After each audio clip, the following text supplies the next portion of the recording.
really needs no introduction. I was at DroidCon last year, and one of the talks that really inspired me was Arvind's talk. And he's back again over here. And today we're talking about whether are you a lean mobile startup? Okay. So Arvind, pull it out. No, that's mine.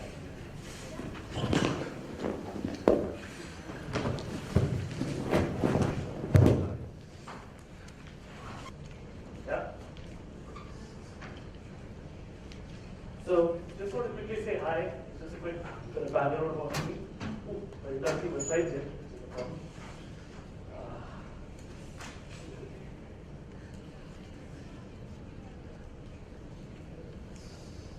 Just a bit of quick background about me. I'm an entrepreneur. I'm a tech executive. I've been a part of multiple startups in the past. I was part of a fairly large Valley IPO about a decade back. Also went through one large exit, after which I started Limitum. We're a company that builds mobile apps. We're based out of Bangalore. And I've worked on a number of different technologies, Android, iOS, and Python.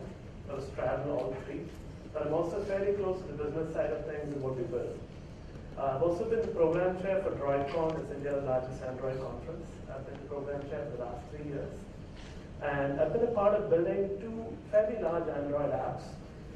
Both of them together have had over 2 million downloads. So we're fairly close end to end of sort of going through that cycle.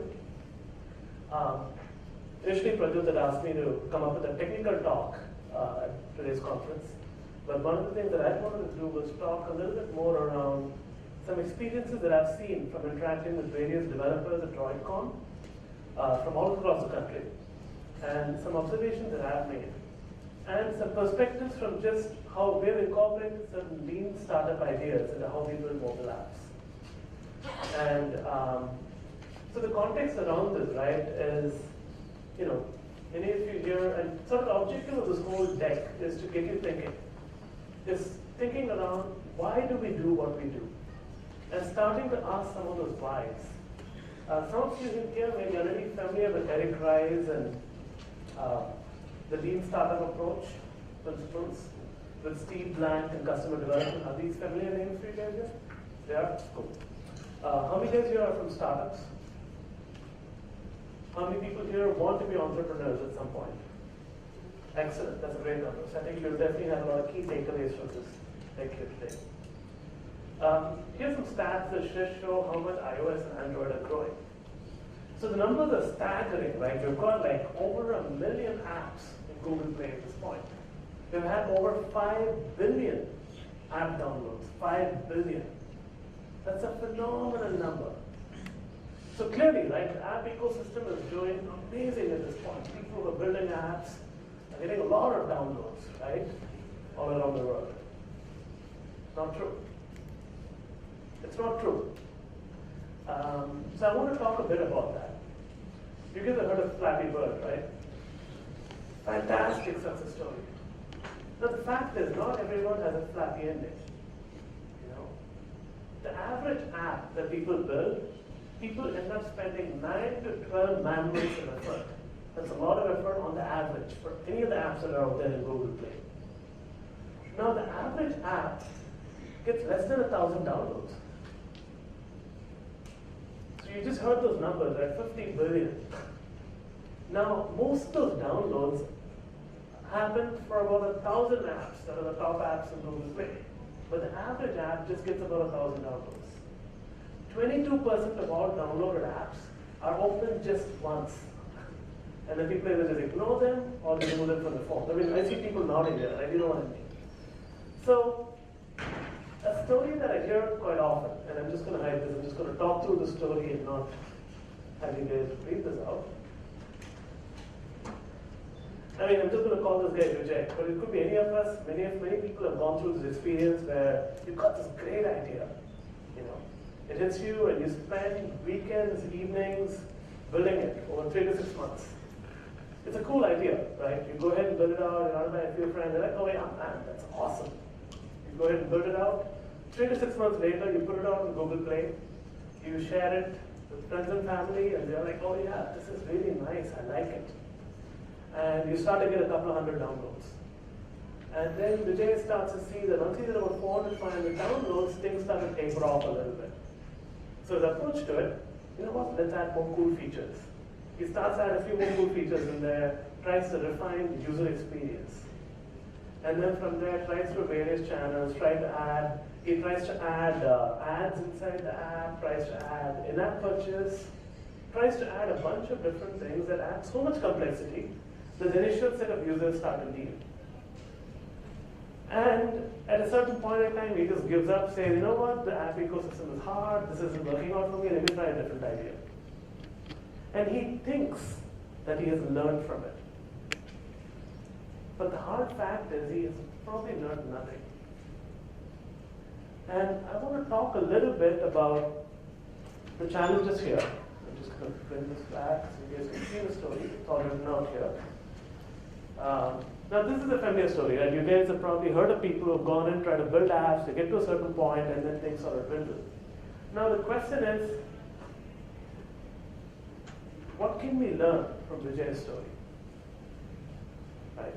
Guy who had this idea, went out, built it out, tried to put it out there, got feedback from friends and family, tried to go from there and build things out. What can we learn from that? See, Vijay built an app that no one wanted. Right? And he tried to solve a problem that no one really had. Now, especially here in India, right, our friends and family are great to us. We go to show them something, I built this scene, yeah, nice. I mean, they're wonderful, right? They're so supportive. But sometimes they're not honest with us because they want to be supportive. And what starts to happen there is you get feedback that's not really relevant for what you're trying to address. And often as engineers, right, once you start to build a hammer, everything looks like a nail. And you keep trying to add to it and find different ways where you could use it here or there. And you start to lose your way. And what I'm hoping that through this session is I can share some insights for you which can help us stop wasting time building things which no one's going to ever use and try to really start learning. And some of this ties in well as well as what Amrit shared just a little while back. And I think a lot of these are related. I'm going to focus a lot of my time on lean startup principles. There's a great book by Eric Rice about lean startups that you guys should read up. And I won't go into a whole lot of detail around lean startup, but I'll cover it off as it relates to mobile apps. And some of the things that I've been actively using over the last year, mistakes that I've made, things that I've learned from, which I hope would benefit people here. Now, just a quick gist of it. It's not a great gist. I'm making this very generic. One broad thing to keep in mind is entrepreneurship is management. Even if you're just a couple of people, there's a certain approach. Because I meet a lot of startups, a lot of entrepreneurs who disregard just a management approach to what they do. But there's a scientific approach to how you go about things that makes it predictable with respect to how you can succeed with what you do. There'll always be cases of people who might, get lucky, strike it rich, put something out there, be in the right place at the right time. But ultimately, your objective is to be more predictable about that. Right? And get into a working model and a process through which you continue to succeed. So some of the lean principles around this are entrepreneurship as management, to build a culture of experimentation and iterative development. Some of you might have heard about iterative development and agile concepts. Now, building this into your culture so that you can rapidly iterate becomes very important. Staying really close to your customer. And I'll talk a bit more about this, but staying close to your customer and having early validation and learnings. So as early as possible, validating that what you're building solves a real problem or provides an experience that people really need. And one of the biggest ones around here is eliminating wasteful effort. As early as possible, eliminate wasteful effort. So don't build things that aren't needed. And the fifth point really here is sort of getting into this loop of building, measuring, learning, and continue to go through that cycle. So to start off, right, I think the first thing is you've got to ask the right questions. But what are the right questions? You've got an idea. Now, how do you figure out from this point I've got this idea. Let's say my idea here is I want to build an app which can help people who are at an event, who are speakers, interact with each other and discover each other at an event. Now, how do I figure out who's my target user? Right? What's the core value proposition I'm offering? Is there really a need that these people have? One sort of point related to this that I want to highlight is in the web world, right? A lot more of these things are value driven directly. But with respect to mobile apps, there are a number of apps that are popular purely due to the experience involved. So there's a bit of an aspect where value and experience both are important. And in certain cases, if your app's main differentiator is just experience, it becomes important to sort of put down what the core unique experience that you're offering is. So for instance, Flipboard, right? There were other reader apps there earlier, but they came in and offered a very unique experience that was different. Now that's different from an app where it lets you go out and shop online to do something which is very unique. There is a certain value of a problem that you're solving versus an experience. Now the third point here is a big one, right? Now when you make assumptions, like I'm making an assumption here saying that, oh yeah, speakers will find it useful to have an app that can help them discover other speakers at a conference. Now there are a couple of big ifs here, that speakers have a need where when they come to a conference, they want to talk to other speakers versus interacting with audience. They're too shy to try to just go out and reach out directly to people. So there's a bunch of ifs, right? So one important thing to do here, right, is when you have an idea, put down what those big ifs are. Because these ifs are the big risk items. So this is a really important point, and I want you guys to just dwell on this for a second, because this is relevant to everything that we do. Why do you do what you do? Right? So before you get into doing anything or building anything, sort of think about, why am I doing it? Why does it matter? What are the key assumptions that I'm making about why this is relevant to me based on which you're doing something? Once you have those assumptions down, think about how can I validate that these assumptions are true. So for instance, here are some assumptions around, what speakers at an event would find this useful. Now, how could I validate that? And I'll talk a little bit about different ways of validating some of these. So in the lean startup terminology, right, people refer to experiments and prototypes. So I'll use some of the terminology as I go along. So a prototype is an experiment that helps validate an assumption. So, it's a very simple idea, right? You've got a bunch of high-risk items, and you want to validate for all these high-risk items. You have certain assumptions. People are interested. People will be willing to download such an app. People will be willing to use such an app at every conference that they go to. Conference organizers will be willing to help publicize the app. Right? These are some assumptions you make. And for each of these, you'll need to have some experiments to validate these. Like one experiment could be to go out and talk to speakers. Another experiment would be to go out to be present at an event and talk to the speakers and say, what do you think? Would this be useful? Right? Third thing maybe, and I'll sort of go through a few more. But most often, right, you can get a certain level of validation of an idea without writing a single line of code. Without writing a single line of code. And I challenge all of you in this room to think about that deeply. So you could even just start with mock-ups, right? Just use pen and paper, sketch out the ideas that you have, go and show it to people. Show it to them and say, hey, is this something that would be useful for you? And get direct feedback. So a very common thing many of us do is we start to build it right away and then go show it and ask for feedback. Don't do that. Just use pen and paper, sketch it out. Now, an important thing to keep in mind, right, is often people say, oh, if you sketch it out, it won't look good, people won't like my idea.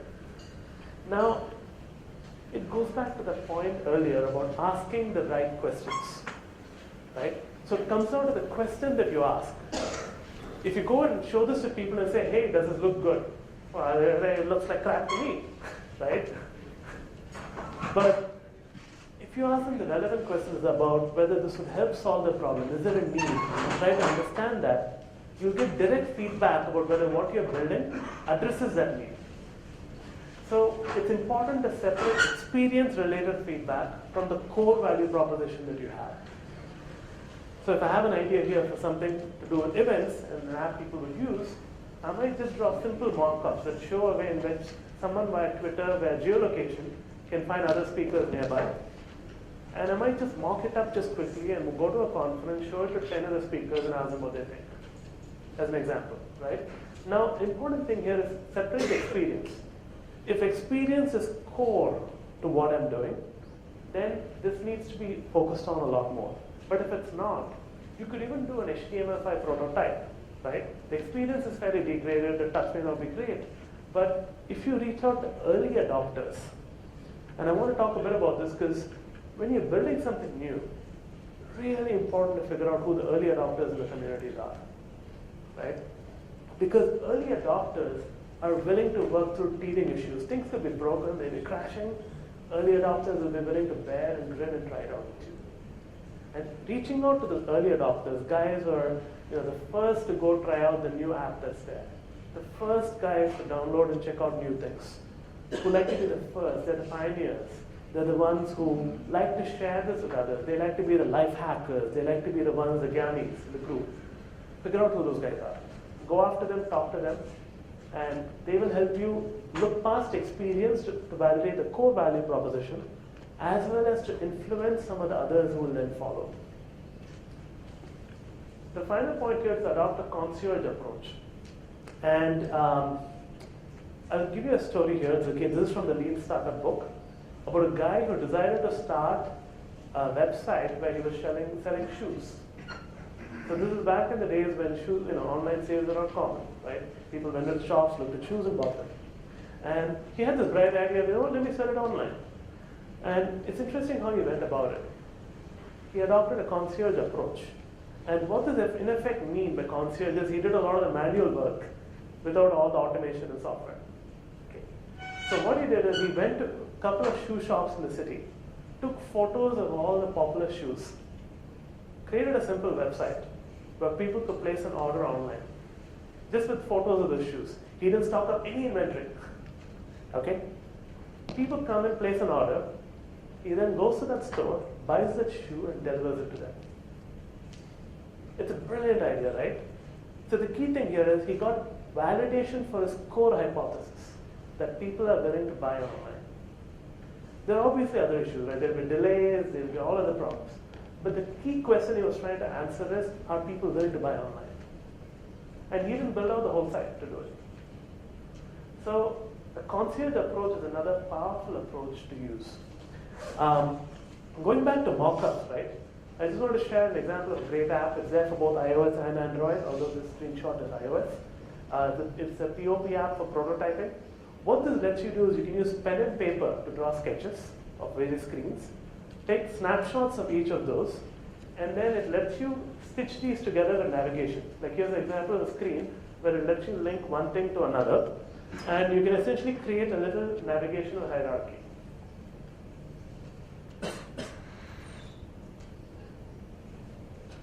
So this is an example of a little way in which, and the reason this is relevant, right, is with the web, right, you can sort of show people mock-ups, but in the mobile world, it's really important that you give people something in their hands because of the tactile nature of how they're going to play with it and give you feedback. So it's useful to sort of just jump that step where you draw certain things, have a bunch of sketches, give this app to someone, let them play around with it and share your feedback about whether interaction is useful for them or not. Now the other key point here that I want to point out is early on in your cycle, right, you may not get all the visual aspects of your design right. And I think that's fine. But getting your interaction design and the set of steps users go through is really important. And I'll talk a bit more about that in a bit. But before I do that, I came into the airport this morning via Ola cabs both ways. I know enough people here love Ola. And I'm just going to pop a question to you guys here and say, if you had to build, assuming Ola didn't exist, right? And you had to build an initial prototype of Ola cabs, how would you do it? What would your minimal viable product be? minimal viable experience. Anybody in the audience?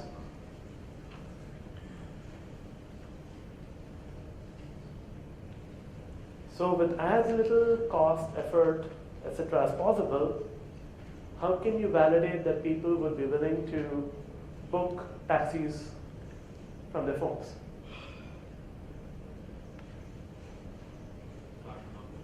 Sorry? Flash a number somewhere, yes, good. So that's a phone number, right? What else? So putting a number somewhere will still be similar to how a lot of other guys advertise phone numbers, right? So does that really take you all the way? I think you may need a little more, right?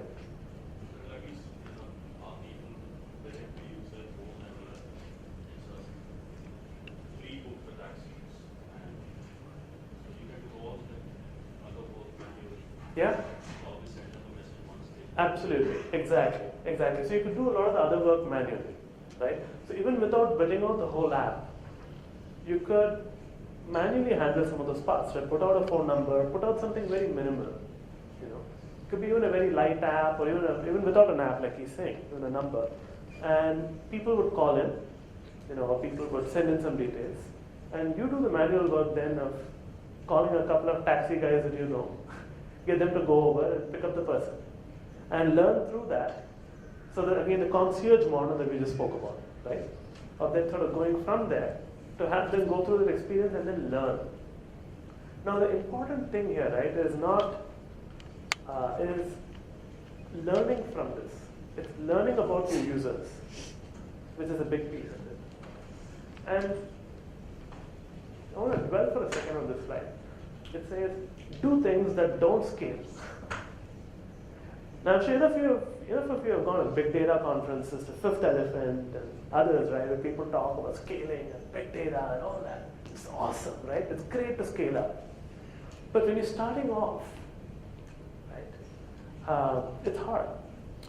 And it's a delicate balance between trying to build things and write great code early on, while still validating some of the key assumptions about what you're building. And what I'd say is do things that don't scale at the starting. The example of the guy who was taking photos of shoes all over the place, there's no way you could scale that, right? Running around, you can't scale that. You can't scale some of those early models, but it's important to understand what the questions that you're asking at this point are. And are you really getting answers to those early questions?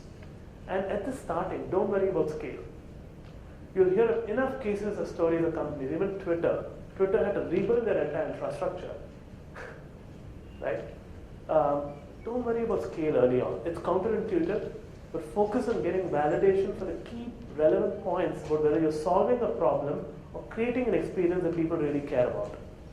Now, this doesn't mean don't track. So I use the term technical debt. So the word technical debt means you're out building a set of things, you don't have enough time, and you know, to use it in plain simple words, you take a bunch of shortcuts. It's important to track these, because that's your technical debt, because it adds up over time, and you need to address those issues. So accrue your technical debt, and assess the importance of this technical debt itself as a hypothesis. Now, based on the fact that we didn't write this code great, the app's battery performance may be bad. Do users really care about the battery performance of this app? How important is it that we improve it from X to Y? Test that out. Get validation from users. See if they really care about that versus other things. So it's important to track it. So I'm not saying you can get away forever by avoiding scale and by writing bad code, but you can focus on answering the right questions early. It's almost, to me, in my, I've been around now in this industry for about 15, 16 years. And when I started off in 97 in this industry, I graduated in 97, so I'm one of those old timers. We used to think that we built software and it would last for like 10, 15 years. I think if you ask me now, I'd say that you build things, you build for 2 years. Because things change so fast. Plan on building decoupled systems that you would rewrite. So the important point here is do things that don't scale early on and focus most importantly on validating key assumptions. Another big piece here, right, is measurement. Can't emphasize how important this is, because that's the only way you can learn. So, and this goes beyond baking and analytics. It goes into A/B testing. I think for those of you who are familiar with A/B testing, ways of doing split testing. You've seen all those ads on TV where you have a guy who's given two different cola drinks, A and B, blind test. He's got to say which one he likes more or not. That's A/B testing, right? It's the same simple thing where you want to essentially be able to take your users, give them two different versions, and ask them blindly which one do you like more. That's the principle. It's important to do this really early and try it out at as granular a level as possible. It could be even the logo of your app. All the way bottom up. Plan for A/B testing. The other thing with startup, the early part of it, right, is also to choose a platform carefully. There's pros and cons of Android versus iOS here. iOS has a lot more early adopters in general, and it's also got a larger paying community. So if you as an entrepreneur are looking at that model, you might want to think iOS. On the other hand, Android has no review process. Much easier to set up alpha, beta, distribution mechanics, do a whole bunch of things much more easily. It's an open platform. So pros and cons both ways. But choose a platform. Don't try to do multiple platforms to start with, unless you really think you've got enough bucks to burn and go after all that. I think I'll cover some of cohort analysis a little later. I think Amrit touched upon this, and I really want to emphasize it. Get out of the building. No matter what you're building, right, you have to go talk to real users. There's no substitute for talking on the phone or meeting real users of whatever you build, because that's the only way you can learn from them. There's nothing more valuable than that. You can sit in front of Google Analytics, look at it, look at reports. Really, really hard to understand enough by that. Second, do blind tests. There's enough apps out there that will help you just do a screen record. So you can actually bring in a couple of users, show them your app, plug it to your computer, do a screen record of what they're doing. Watch the videos later and just see how they've interacted with your app. And learn from them about challenges they have with interactions and how you can improve it. I'm just going to talk a little bit about lean principles and some challenges involved with applying it to mobile. I think the number one challenge most people have with respect to lean approaches that I've seen is in the app ecosystem. It becomes fairly important to have a big bang app launch. And part of this has just happened over the years, right? People kind of felt like, if for me to sort of get up there and have a wide distribution, I've got to have a big launch. The launch has got to go super well, and then I'll be in the top 10 on the App Store, on the Play Store. And from there, I'll get a lot of downloads. So because of challenges with distribution and discovery, people have felt a fair amount of pressure with having a successful big bang launch. Now, there is definitely a strong case here which poses a challenge with the traditional lean startup approach model for the web, where you can keep on iterating. You put out something like Google does, which is initially in a certain state, and then keep adding to it quickly. This is hard in the mobile world, because invariably native development cycles tend to be more than a week long. It's hard to push out app updates twice a week or even multiple times a day. Facebook and Flipkart push out updates to their site 3-4 times a day. It's hard to do that in an app ecosystem because the whole cycle is a lot more complex. Now, I want to share a few things that we have done, come back to this a bit, but that can help you iterate really quickly early on without worrying about certain things like getting negative app reviews. Because one common thing is, I can't release it until the icon is polished, because if my app icon doesn't look good, people give me bad reviews. I'm like, screw all that. You're trying to answer a few important questions. Okay, focus on those. So consider launching your early version with a different name altogether. Give it a code name, launch it with a different code name. Once your experiment is over, on that site, on the Play Store, just tell people now to come to the new code name and the new version. It's an experiment, right? You acquire a certain set of users, you need to be willing to lose them if you need to move on. Users of the new MVP won't see the old app and its ratings. So this de-risks your big bang app launch. So if you've got an app launch, let's say planned for summer, launch it with a different code name now, and acquire about 100 users and see how they respond. They give you good ratings, bad ratings, that's fine, but validate the key core assumptions that you want. When the main app launches, in a different name, your ratings are untarnished. You don't need to worry, won't affect reviews, you can even remove the old version that's out there. Another possible idea, launch your app in a different country. Right? You're targeting North America, launch it just for Australia. Right?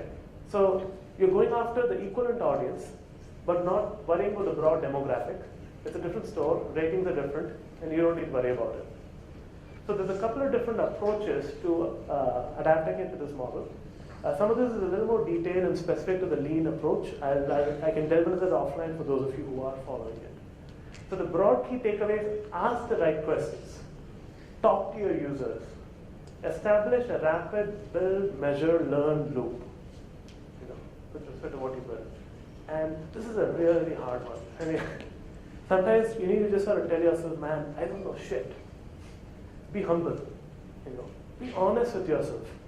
Because you might get feedback saying things aren't working. And it's easy to think that, oh, you know what, if I do this, if I do that, it's going to get better. Sometimes just be honest with yourself and say, you know what, it's not working. This idea is not a good idea. We've gotten validation, it's been invalidated, let's just move on. Be really brutally honest with yourself and avoid wastage. I think these are great key items. A lot of companies in Israel have adopted the lean startup approach with great success, and I admire them. I really think the technical competencies we have here in India are as good, if not better.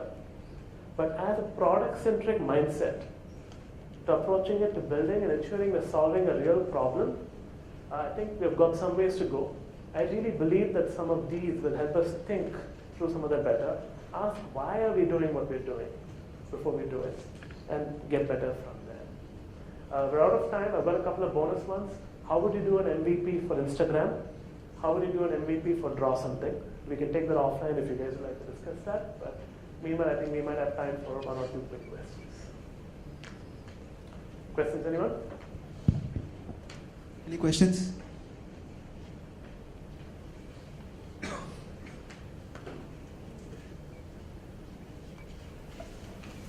So, like I'm just saying, you guys have understood everything or nothing? We have a short tea break. The tea and coffee is